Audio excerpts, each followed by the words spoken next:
Capacidade dos reservatórios, capacidade de armazenamento. A capacidade total vai ser função de 3 tipos de armazenamento, R1, R2 e R3.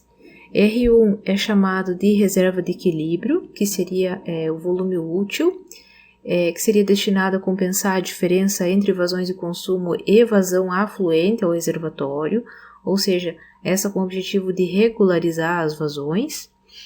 R2 é a reserva de emergência, tá? Para manter a continuidade do abastecimento quando ocorre alguma paralisação na produção, né? Seja na ETA, seja na captação. E R3 é a reserva de combate a incêndios. Vamos ver primeiro como que determina o R1, volume útil. Tem 2 formas de determinar o R1. Quando se dispõe da curva de consumo e quando não se dispõe de uma curva de consumo. Então, no caso de você já conhecer qual é o consumo da população, onde vai ser instalado o reservatório, então você já tem uma curva de consumo, tem dados de vazão, consumo da população, metros cúbicos por hora, e tem a vazão aduzida pelo sistema. Então, permite-se construir, montar uma planilha em Excel, né, com esses dados, horário, dados da adução e dados do consumo, constrói então a curva de consumo e a partir dessa curva se consegue encontrar, a partir da área, o volume necessário para o reservatório. Além de utilizar a curva, também é possível encontrar através de um diagrama de massa. Daí se utiliza tanto os volumes da adução quanto o volume do consumo acumulados. Daí se tem esse gráfico aqui da direita. Então vejam aqui a adução acumulada e aqui é o consumo acumulado ao longo das horas do dia. Tá? Então a partir daqui também se consegue obter o volume do reservatório. Então é somente análise gráfica. E além disso, através de uma planilha no Excel, também é possível encontrar o volume do reservatório a partir de volumes diferenciais. Eu costumo nas aulas fazer isso com os alunos, só que eu encontrei um vídeo bem interessante, bem explicativo dessa parte, tá? Então eu vou compartilhar esse vídeo com vocês, que faz a resolução de um exercício do livro do Tsuchiya, que é o exercício 8.1 da página 357. Então, o exercício do livro do Tsuchiya. Além disso, eu vou mandar para vocês uma planilha que eu tenho em Excel, que eu trabalho em aula, para vocês dar uma olhada que nessa planilha, então, eu trabalhei e desenvolvi o exercício do livro do Ellery Padua, tá? Então, dê uma olhada, assistam esse vídeo do Fernando, eu acho que tá bem explicativo, tá? Dá para entender como que se faz, como que se encontra o volume necessário para o reservatório, esse volume útil, né, R1, quando se tem curva de consumo, ele vai mostrar tanto essa curva quanto esse diagrama de massa e o método dos volumes diferenciais, e daí eu envio para vocês a minha planilha para vocês darem uma olhada também para entender. É um pouquinho diferente, as planilhas que o professor Fernando utilizou e a planilha que eu utilizei são um pouco diferentes, mas acho que das 2 formas vocês conseguem entender, tá ok? Qualquer dúvida vocês entrem em contato. Se a adução é descontínua, o cálculo é feito da mesma forma como na adução contínua, tá? Só que daí tem que observar qual que é o horário de funcionamento da adução. Então, no caso dessa figura aqui, a adução, ou seja, a estação elevatória, né, também que recalca água para essa adutora que vai estar chegando no reservatório, nesse caso aqui só funciona das 9 até as 8 da noite. Consequentemente, então, essa vazão recalcada, né, por essa adutora, ela vai ser maior, né, em metros cúbicos por hora, porque nesse curto período de tempo, né, tem que recalcar toda aquela vazão diária, todo aquele volume diário necessário para atender a população. Então, vejam se vocês conseguirem, tentem fazer esse exercício no Excel, tá? repetir que eu vou mandar a planilha completa para vocês. Então, façam tanto para adução contínua quanto para adução descontínua. Quero que vocês vejam a diferença. E outra forma que eu falei para vocês, para a determinação do R1, do volume útil, é quando não se dispõe da curva de consumo. Então, não se conhece para uma determinada população qual é a variação do consumo ao longo do dia, tá? Ao longo das 24 horas do dia. Então, nesse caso, se assume que o consumo dessa população se comporta como um senoide, ou seja, com esse formato. Em alguns horários do dia o consumo é maior, e em outros horários o consumo é menor. Então, como a partir daqui se determina o volume útil? O volume de reservação deve ser, no mínimo, a área em que a vazão de adução supera o consumo. Então, ou seja, seria essa área aqui, né? Quando aqui o consumo é menor, a adução é maior, então o reservatório vai encher.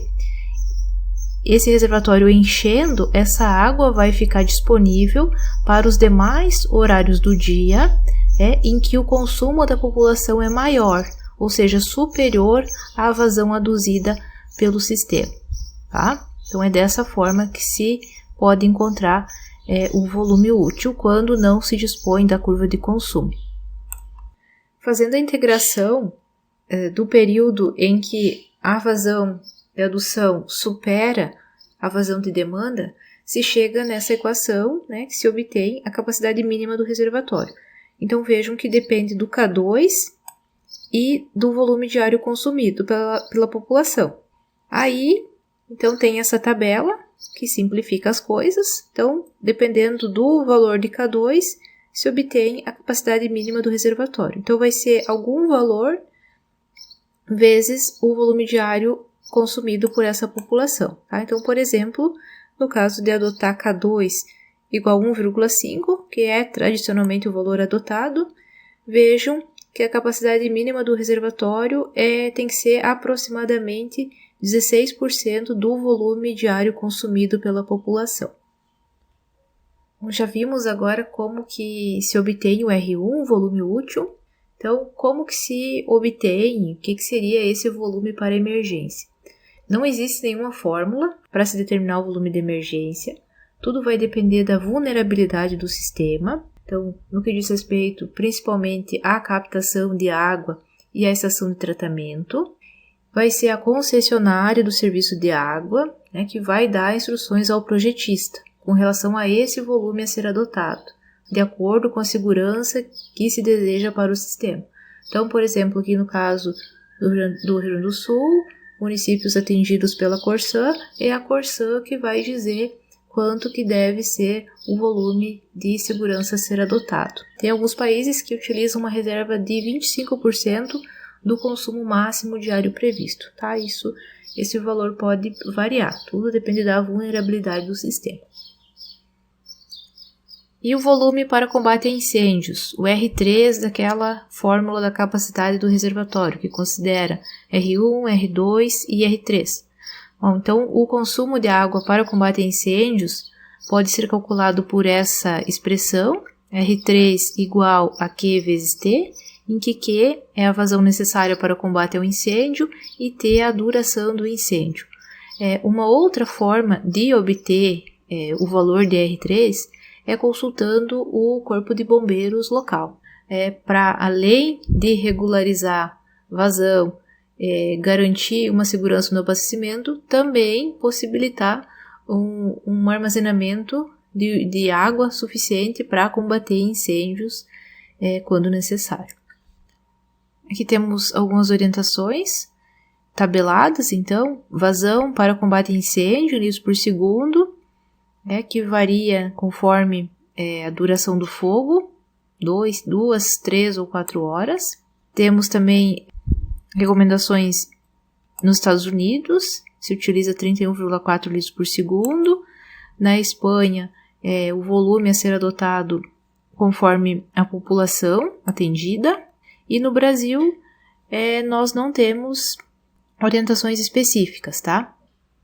Então, a capacidade total do reservatório é função desses 3 tipos de armazenamento, o R1 mais o R2 mais o R3, ou pode-se ainda adotar essa expressão, que a capacidade total do reservatório vai ser igual a R1, né, o volume útil, mais o valor de R2 ou R3.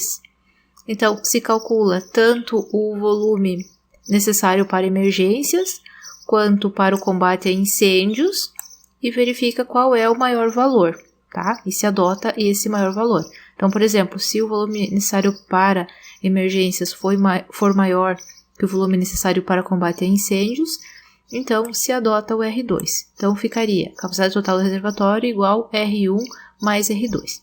Então, nesse caso, se considera que a necessidade de mais água para emergências não vai se dar juntamente com incêndios. Considera que esses 2 eventos não acontecerão simultaneamente. Bom, bastante teoria, né? Só que na prática, no dia a dia da engenharia, nós costumamos simplificar as coisas. Então, o que é adotado? Se considera que o volume a ser armazenado nos reservatórios deve ser igual ou maior que 1/3 do consumo diário no dia de maior consumo. Então, ou seja, cerca de 33% do consumo diário no dia de maior consumo. Da onde que vem esse valor 33%? Ele vem do R1 e R2. Então, se utiliza para eventuais emergências um valor de 15% do consumo diário no dia de maior consumo, e além disso, se considera um valor de 16% daquele valor que é obtido através da curva de consumo na forma de senoide, que eu mostrei para vocês. Quando K2 é igual a 1,5, tinha lá que a capacidade do reservatório deveria ser igual a 16% do volume consumido no dia de maior consumo.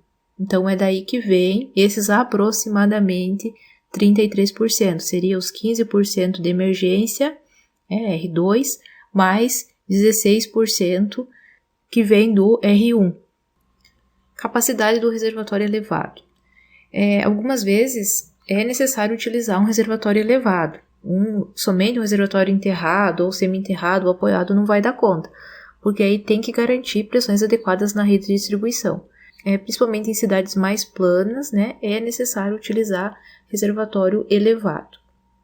Então, se divide o volume de água entre o reservatório elevado e um reservatório enterrado.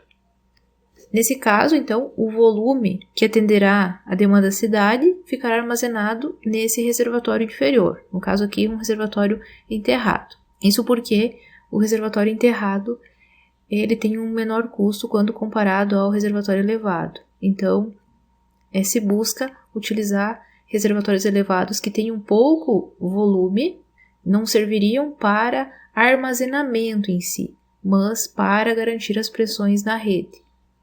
O reservatório enterrado é que vai garantir o armazenamento. Então, recalque com capacidade suficiente para atender a vazão do dia e hora de maior consumo na rede de distribuição. Então, lembrem que nós vimos, acho que segunda aula, como calculava as vazões em vários trechos do sistema de abastecimento de água, né?